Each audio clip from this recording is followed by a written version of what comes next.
Hey everyone, welcome to another episode of MMA and Coffee. On this episode, we're going to recap UFC on Fox 17.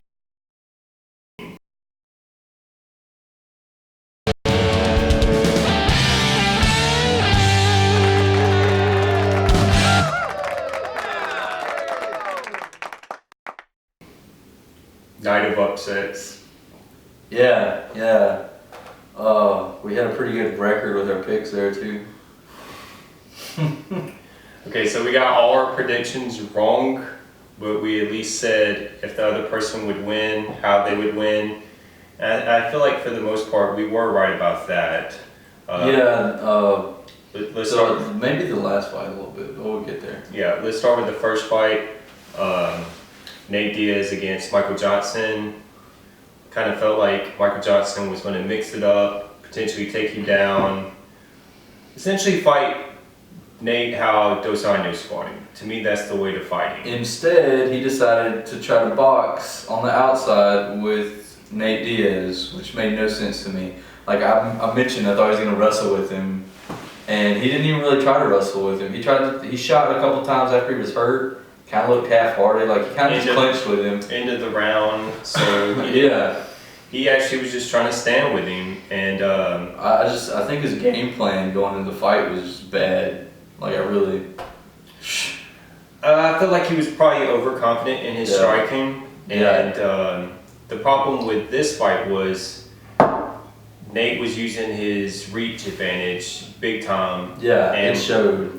Michael could not get on the inside of his jab. He just kept him on the outside of that jab and picked him apart. I mean, he got some good shots in, but Nate was just backing off and just rolling with him. And Well, it's funny because I mentioned that Diaz might get to him by talking, and I think Diaz did get to him, but it wasn't really with his antics in the cage. I don't think they got to him. I think him picking him apart was just frustrating him because he was just swinging, like he was coming in, like throw that, like so many times that overhand. Yeah, and he would. And then he did like a pole, like it was just, I don't know what he was doing. I will say, he was just obviously frustrated. Yeah, I will say this: Nate had a little different stance, with wider stance. Yeah, he threw a couple kicks, something we're not used to seeing. But the biggest thing from this fight was Michael Johnson not getting off the center line of Nate, and he wasn't dodging. He had no head movement. No head movement from the jab. And really, the way to beat the Diaz brothers is to circle angles like Carlos Condit and Anderson Silva did. They constantly moving around, circling and mixing it up. With this, he was you can't just run at him. He was standing right in front of him and throwing the same combination. Yep. So Diaz won a decision. Yep. Don't try to box with the Diaz on the outside. Yeah, don't fight him. You know, the one thing I will say is he had some success early in the fight when he was kicking him. When he was standing outside of Diaz's jab and jab range, and he kicked him right in like the first half of the first round maybe. But after he went in on the boxing range, that was when the whole fight kind of changed. I mean, if you're going to stay on the outside, you're going to have to cut angles, you're going to have head movement, and the kicks would have been a great way, but he didn't do that. He just stayed right in the range to just eat up with that jab. So there you go. Yeah. There you go. All right, so the next fight, Junior Dos Santos against Alistair Overeem. Junior fought a weird fight. I guess they were both really showing each other respect, especially the first round. They were both kind of sitting back. Junior's usually pretty high volume striker, and he didn't really. I would like to see how many total strikes he actually threw in this fight. It wasn't very many at all. It wasn't many. It was weird. I think maybe they had talked so much before this fight. Maybe that played into it. They had talked so much crap that both were just afraid of the other knocking each other out. Yeah, that happens sometimes. I mean, we've seen that with Rashad Evans against Rage. They talked so much that that fight was kind of lackluster. Yeah. But even this one, he wasn't really jabbing. He wasn't throwing his overhand right. He was just staying back, and I don't know what was the deal with the layoff. Changing camps. He has not fought much at all since he lost the fight. It was only his second fight since his since he lost to Kane 2 years ago. Yeah, so he lost to Kane. Then he had a 3-round war against Stipe. Yeah. So And that was a year ago. So he's kind of on the decline. That was. I mean, maybe it's hard to judge by the way this fight went. He didn't really do anything. I mean, all I'll say is he went from being very dominant to his last 3 fights looking human. Yeah. So sure. Overeem, on the other hand, had the perfect game plan. Stood on the outside, kind of counter-punched a little bit, threw some kicks, and he knocked him out, sort of. He dropped him. I thought the stoppage was pretty shitty and early because Junior fell and he's getting back up. If you look in his eyes as he's going out, his eyes never went out. Like, he was clearly there. He's watching Overeem. He kind of does like that and pushed it away at one point as he's getting up and then rolls over and tries to get up. So I thought it was a bad stoppage, especially with a guy like that you know is like got a history for being able to take damage. Someone that's very durable, and if you look at the replay, when he gets caught with the punch, he's actually on like 1 foot, so he's off balance. Yeah. And so when he gets hit, he falls down. He is still there. He actually kind of catches himself. So he didn't just go limp. He went to catch himself when he fell, and then he's trying to get back up. Yep. And they stopped it. Yeah, that's a good point. He caught himself too. He put that arm down. So he wasn't completely. He didn't just like hit the mat, you know. Yeah, it wasn't like. He wasn't completely out. Did he get dropped? Yes. Yeah, it was a slick combo. Like you mentioned, it resembled the Aldo and Connor combo a little bit with that left. Similar. That's another thing to bring up is Overeem was in southpaw, and it seemed like that was giving Dos Santos some trouble because he just seemed out of place with the southpaw, and Overeem was catching with that left. He actually caught him with the same combo earlier, I think cut him, but in this one he was he hit him like on right here, and then this one that dropped him hit him right on the chin. Right on the button. Yeah. So Overeem did what he needed to do, fought the fight he needed to. The move to Jackson's was obviously a good move on his part. He's 3-0 since he moved there. Yeah, so he's just fighting smarter. I'm curious to see how high he can go with fighting. Yeah, exactly, fighting a lot smarter than he used to. Mm-hmm. Well, he's got the tools. He just not. You just can't in the heavyweight, man. Anyone can knock anyone out. Right. They're so big. Right. This was a perfect example. Yeah. I mean, even Dos Santos, who has known for a great chin, if he gets hit by someone big, he can fall. And Overeem's got a lot of power anyway. I mentioned that in the video that he might could knock him out because I'm thinking if anyone could drop Junior, it would have been Overeem.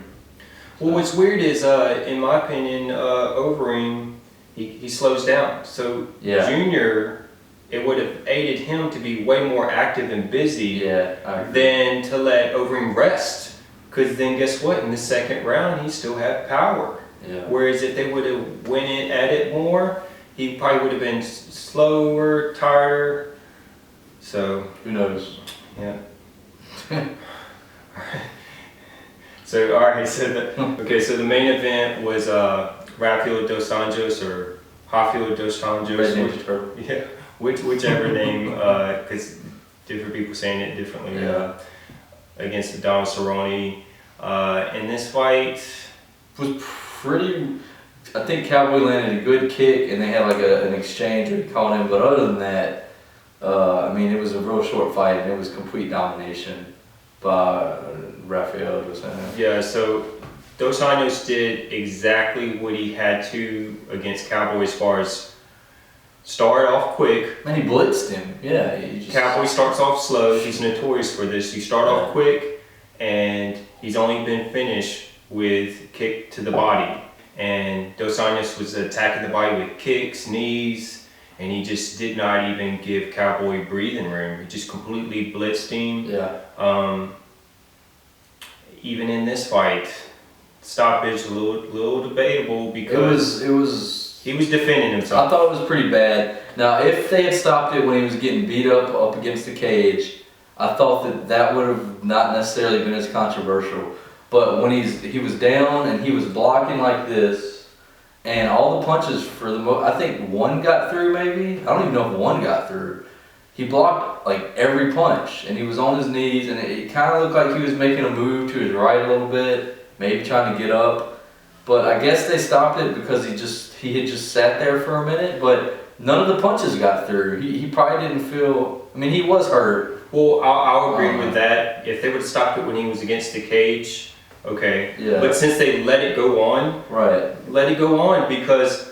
Yeah, I mean, if he's defending himself, To me, this don't was stop it. To me, this was a perfect example of Burrell against Faber, Yeah. where Faber's blocking and Burrell looks at the ref and the ref jumped in. That's exactly what happened. Yeah, he actually looked at Herb Dean, the ref, and he missed the punch because he was just staring at the ref. Like, come on, man. And then he stopped it. Yeah, he looked at the ref and they stopped I it. didn't like that. Yeah, I mean, Not that Cowboy was ever close, but I don't feel like you stop a fight when a dude is clearly conscious. Maybe if he had been on his back and just turtled and doing nothing, but he's still on his knees, he can still move around. He's not pinned down, you know. it's a championship bout. Yeah. You got to get the fighter the benefit of the doubt. If anyone's wanting to debate about this, they're saying when should they stop it, I would say the ref needs to let the fighter know, give him a warning and say, look, you got to do something or I'm going to stop it, and then do it. Don't just stop it when he's blocking. Okay, maybe Herb Dean did give him a warning and we just didn't hear it. I don't think he did. I didn't hear it. Yeah, I don't either. Maybe, you know, if that's a position where he feels like he could stop it, let him know, say, hey, you need to change, you need to do something or I'm going to stop it. Yeah. But since he just stopped it, I mean, just because Dos Anjos looked at him, like, come on. Yeah. And especially after we've seen fights where, like, Rockhold is full mount on Weidman, punching him in the face, and he's bleeding, and they let that go. They were letting the round in, though. I would have been kind of pissed if they stopped that. But at the same time, though, I'm saying that was It's a far worse. inconsistency with refereeing, Yeah, sure. it was far worse, and they let that go. And this one, Yeah. he's hitting his arm. Yeah. So at the same time, though, Dos Anjos, you can't. It was one-sided. It was it's- completely one-sided. I'm not complaining about him. He did everything he's supposed to do. Yeah. It's just, you know, when you see championship fight and the refs, the inconsistency of when they stop. You see some let it go on forever, and then you see some stop too early.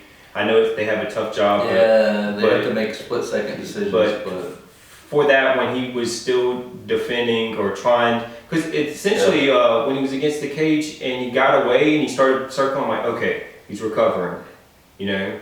Yeah. But yeah, only critique would have been the warning that you're about to stop it if he didn't do anything. Because if he said that and then he still stayed there, then I wouldn't even have any argument. But since that didn't happen, I was kind of disappointed. okay. I'm a little irritated with it, obviously, so both of it. Tell us what you think. Which stoppage was shittier? Tell us right here. Which here? They were both bad. If you tell us they were good, you're nuts. So that's my 2 cents. Please like us. Oh God. See y'all next time. Yeah.